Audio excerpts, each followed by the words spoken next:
नमस्कार, आप देख रहे हैं पीडीएस न्यूज। मैं हूं PC Saini, cameraman person Kundan के साथ। आप इस समय जो तस्वीरें देख रहे हो, आपको बता दूं कि ये जो मैदान आपको पीछे दिख रहा है, जहां पर हम खड़े हैं, यहां पर आज आपको ऐसा दिख रहा है, लेकिन 30 जुलाई को यहां का नजारा कुछ अलग ही होगा।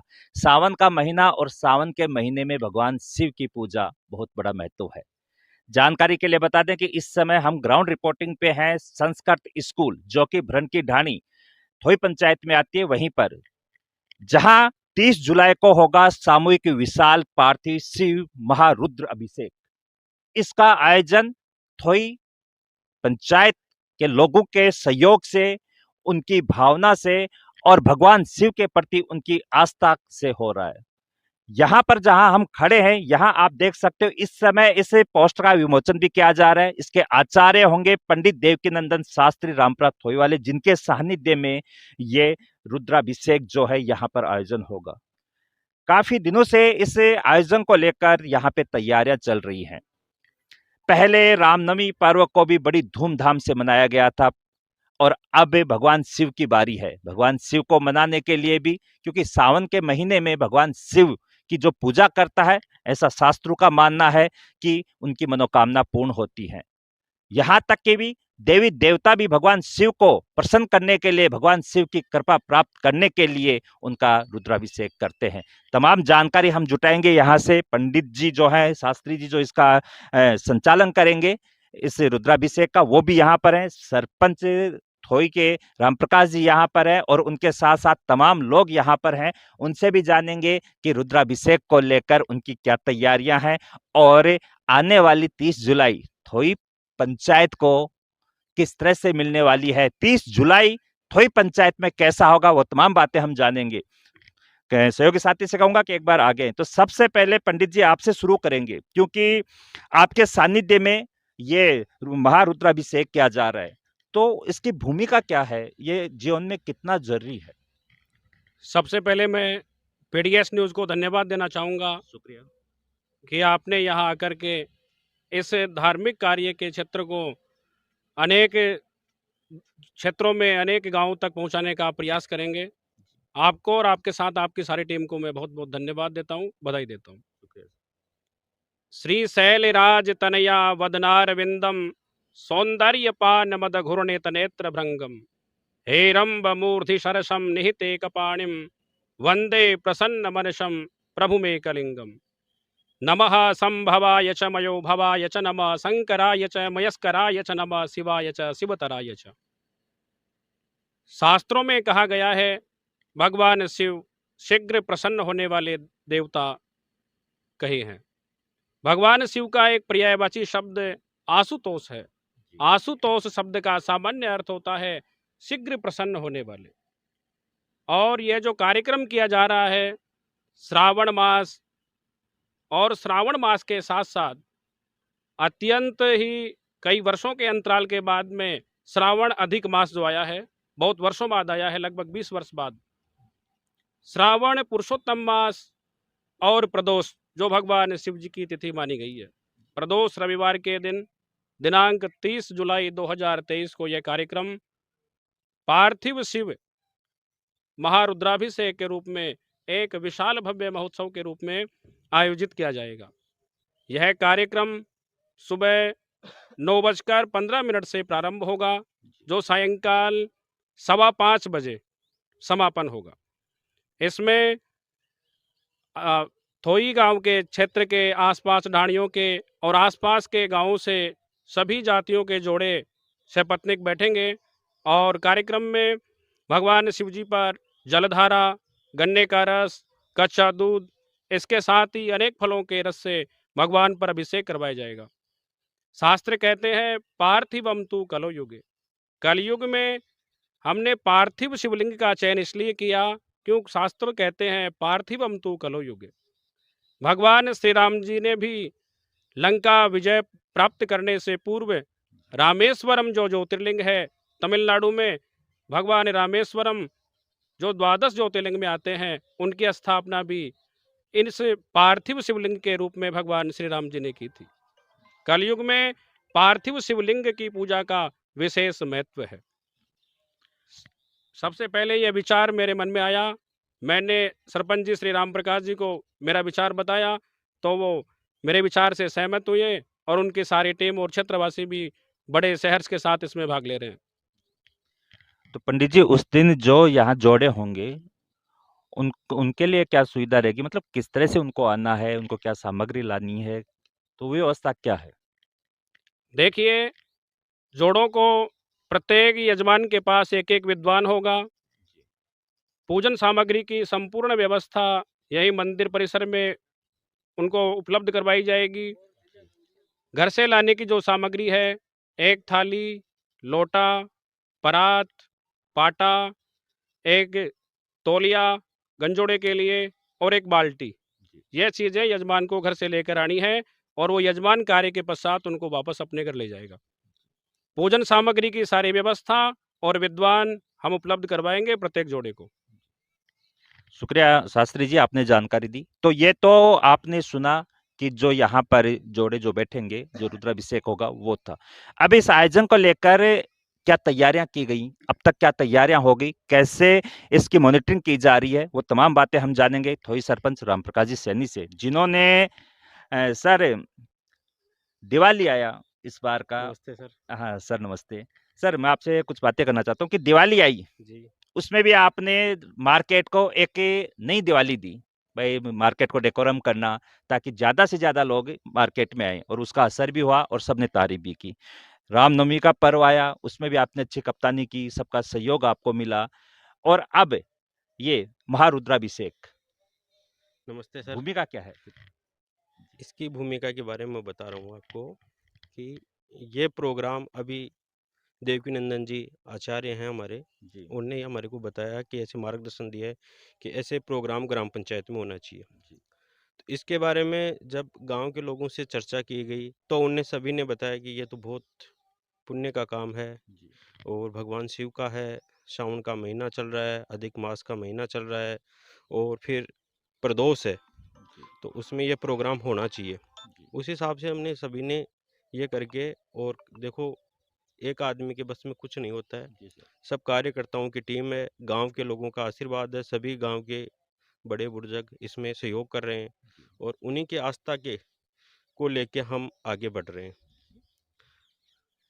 सर इसमें सामूहिक जोड़े कितने क्या डिसाइड किए हैं? हमारा 108 का लक्ष्य है। जी, 100 और इससे भी यदि अधिक होंगे तो जैसे शिव भगवान की कृपा होगी जी, वैसे होगा, लेकिन हम 108 का तो लक्ष्य लेके चल रहे हैं और हमारे पास आज तक 71 रजिस्ट्रेशन हो चुके हैं। तैयारियां किस तरह से चल रही हैं? देख रहे हैं कि सोशल मीडिया में जमकर सारे टीम जो है वो एक्टिव है, सब अपने सुझाव डाल रहे हैं, सब लग रहे हैं। तो आप तक क्या फीडबैक आया अब तक आज तक की हम बात करें? देखो, सावन का महीना है, सब शिव भगत हैं जी, और शिव भगत हैं जो जैसे कावड़िया है ना, दूर दूर तक वहाँ तक भी लोग सेवा करने के लिए जाते हैं। जी, तो उनका मैसेज आ रहा है कि हम ज़्यादा से ज़्यादा हमारा नाम भी लिखो, हम इसमें हमारा सहयोग भी देना चाह रहे हैं। जी, तो इसको लेके हम हमारा प्रोग्राम 30 तारीख को है प्रदोष काल में, 9:15 बजे से हमारा शुभारंभ होगा और 12 बजे तक पूजा अर्चना होगी। 12 बजे बाद में फिर 1 घंटे का रेस्ट रहेगा, फलाहार रहेगा जी, और शाम तक फिर आचार्य जी ने बता दिया है जी। उसके मुताबिक रहेगा, फिर शाम को प्रसादी का प्रोग्राम रहेगा। वो सभी के लिए है व्यवस्था।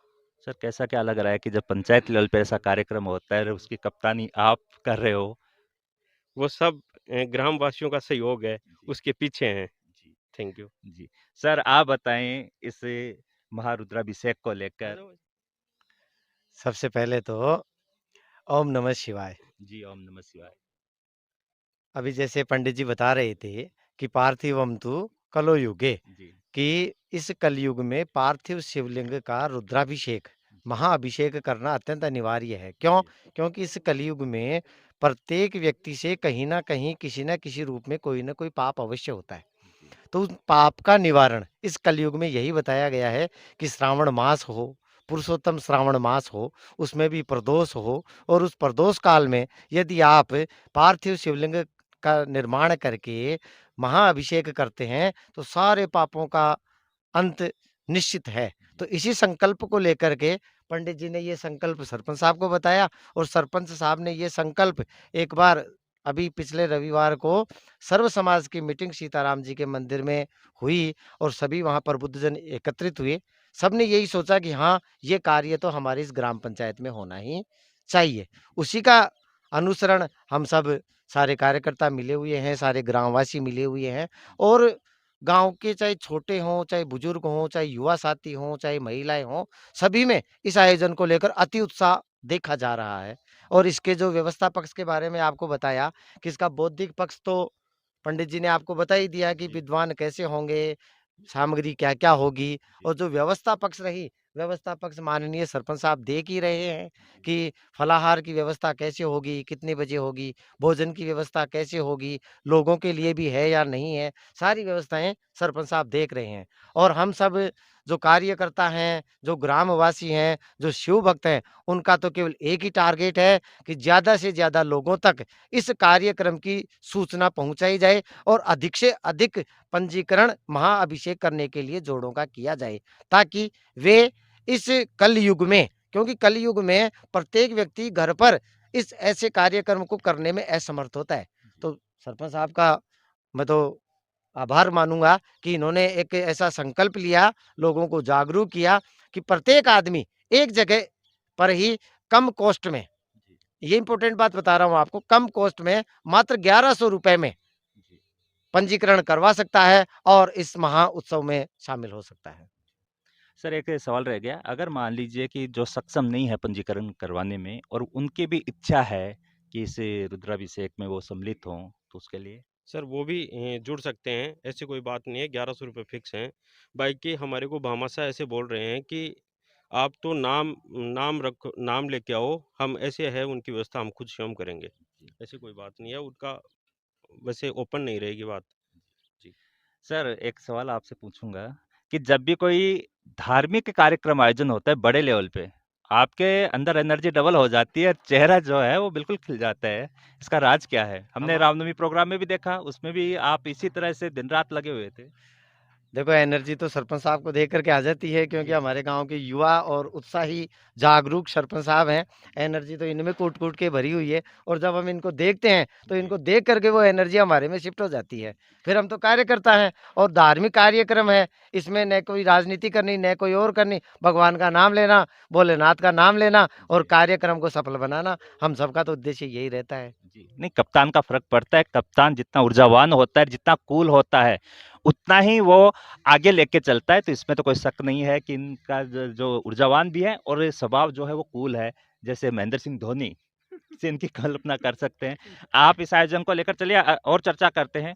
जी, बताइए आप बताएँ सर आयोजन को लेकर?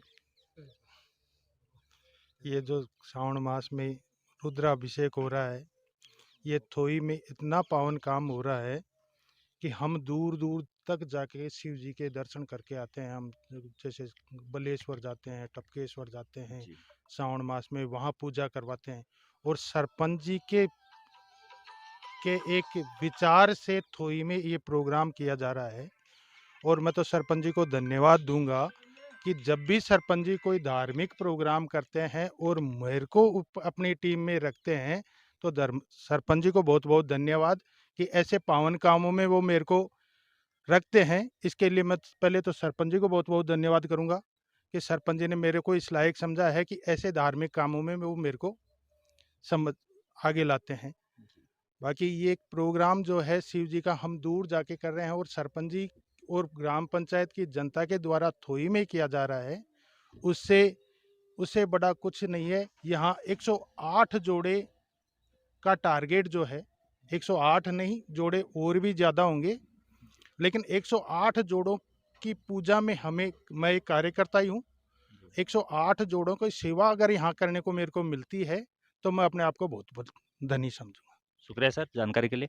तो देखिए जैसा कि सब बता रहे हैं कि ये जो रुद्राभिषेक है, इसको लेकर इनकी तैयारियां जो हैं, एक विचार आया था, विचार सरपंच जी तक पहुंचा, सरपंच जी ने जनता तक पहुंचाया और जनता ने मिलकर इसको साकार किया, जो कि 30 जुलाई को यहाँ इसी जिस जगह पे हम खड़े हैं, ये है संस्कृत स्कूल के पास शिव मंदिर है, जो कि भरन की ढाणी में और ग्राम पंचायत थोई में है, जहां पर 30 जुलाई को सुबह 9:15 बजे से हर हर महादेव, घर घर महादेव के नारे यहाँ पे देखने को मिलेंगे। यहाँ का जो वातावरण उस दिन होगा बहुत ही बढ़िया होगा। और सावन का महीना और भगवान शिव की पूजा ना हो ऐसा तो हो ही नहीं सकता। तो थोई पंचायत के अंदर भी बड़े बड़े आयोजन होने लग गए हैं। रामनवमी कार्यक्रम को हम देखें, चाहे दिवाली सेलिब्रेट को यहाँ पर देखें, अब हम सावन महीने को सेलिब्रेट करते हुए यहाँ पर देख रहे हैं। और जैसा कि अभी बताया कि यही आयोजन करने के लिए दूर दूर तक जाना पड़ता है, जैसे टपकेसर, बिलेसर ऐसे जाना पड़ता है। तो वही आयोजन अब इस ग्राम पंचायत लेवल पे होने लगे, कि जो एक क्षेत्र के लिए निश्चित रूप से एक सौभाग्य की बात है। तो पूरी टीम को, हमारी पीडीएस न्यूज टीम की तरफ से भी बहुत बहुत शुभकामनाएं हैं। और यह आयोजन इस आयोजन को लेकर भी हमारी मंगल कामनाएं उनके साथ रहेंगी। अब हम आपको थोड़ा सा जो आचार्य हैं उनसे लेकर हम आपको बता देते हैं यहाँ की रूपरेखा, कि किस तरह से इनका अभी तक का जो प्लान है वो क्या है। पंडित जी आप आ जाइए ताकि हम चर्चा कर लें। आप सभी का धन्यवाद, आपने समय दिया और आने वाले जो 30 जुलाई है उसकी तैयारियों के बारे में आपने चर्चा की। पंडित जी अब जब यहाँ पे हम खड़े हुए हैं, तो बताइए किस तरह से क्या रहेगा। जैसे सामने वो जो जगह हमारे पीछे दिख रही है, वहां से आपकी मॉनिटरिंग कहाँ से होगी? आप जो मंदिर परिसर में जी, इधर पक्का आइए, यहाँ से दिखाइए। ये जो पक्का निर्मित मंच देख रहे हैं, जी, इस पर मुख्य यजमान की बैठने की व्यवस्था होगी। जी, और इसके साथ साथ ही 11 वैदिक विद्वान जी, इस स्टेज पर रहेंगे, आचार्य पीठ पर रहेंगे। जी, और वो सारा मैनेजमेंट देखेंगे, जी, पूजा की पद्धति और किसके पास क्या सामग्री है, विद्वान की क्या व्यवस्था है, विद्वान वहाँ क्या यजमान के पास क्रियाकलाप कर रहा है, जी, और कहीं कोई त्रुटि तो नहीं हो रही, ये सब मॉनिटरिंग वहाँ आचार्य पीठ से हम देखेंगे। जी, और मुख्य यजमान भी आचार्य पीठ पर ही रहेंगे। जी। और जोड़े एक जो है, जहाँ ये जो यहाँ पे ये जो ग्राउंड अपने को दिख रहा है, घास है, यहाँ पे साफ सफाई भी की गई है। तो पूरे इसमें टेंट लग के और जोड़ों के बैठने की व्यवस्था। जोड़ों के बैठने की व्यवस्था, आप जो ये रिक्त स्थान देख रहे हैं, खाली भूमि है, ये जो घास लगी हुई भूमि है, जी, ये इसी पे 108 जोड़ों के बैठने की व्यवस्था रखी गई है। जी। बहुत बहुत धन्यवाद शास्त्री जी। तो जैसा कि हमने बता दिया, पूरा 30 जुलाई को जो महारुद्राभिषेक होगा पार्थी बनाकर, उसका किस तरह से आयोजन होगा, उसके लिए किस तरह से कार्य किया जा रहा है, इसकी शुरुआत, इसका विचार कैसे आया और अब तक क्या तैयारियां हो गई, तमाम बातें हमने आपको बताई है। इसे खबर में इतना ही। आप देख रहे हो पीडीएस न्यूज। मैं कैमरामैन पर्सन कुंदन के साथ पीसी सैनी। Thank you.